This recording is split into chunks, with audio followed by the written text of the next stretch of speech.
Here are my favorite books that I read this summer.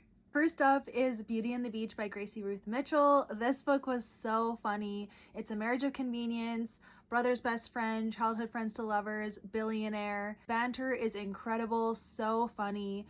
And the progression of the plot was really satisfying. There is no language, there's only kissing, and also deeper topics around grief and trauma. So I thought the plot was perfectly paced and the author's writing really stood out. So highly recommend this one. Next up is If All Else Sails by Emma St. Clair. This one was so funny and just such a great small town island vibes story where you follow this girl who is a nurse and she is taking care of her injured brother's best friend, and the guy is a billionaire, and so there's forced proximity and he takes care of her, she takes care of him, and just a lot of depth as well. They both had trauma that they were working through, and he definitely falls first and falls harder, and it's such a fun summer read and I highly recommend.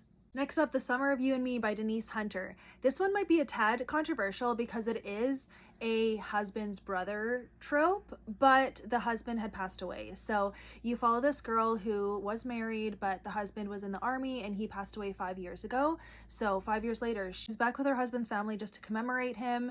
And his younger brother has always had feelings for her, and they have become really close friends over sharing this grief, and they do start to develop feelings. And I just really loved seeing that play out. I thought it was really well done for what the trope is. There wasn't a cheating aspect to it because the brother has passed away, but they worked through their feelings, they talked about it, the communication was so healthy.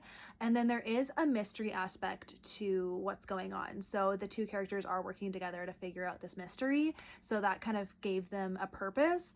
And I just really enjoyed it. It was such a fun summer read and a lot of emotional depth that I was looking for in a relationship. Lastly is The Island House by Elena Johnson. This was such a pleasant surprise. I really enjoyed it. It's set in Hawaii, which is so fun because I love Hawaii.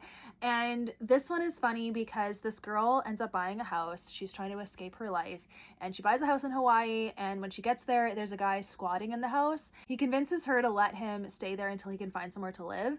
There isn't a creepy factor, which was good, and I actually quite liked their communication, and they really became friends before something happened.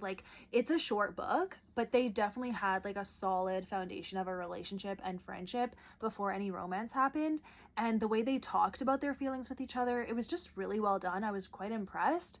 And there was a little bit of a third act breakup, but it was handled the best it could, and the communication was still pretty decent.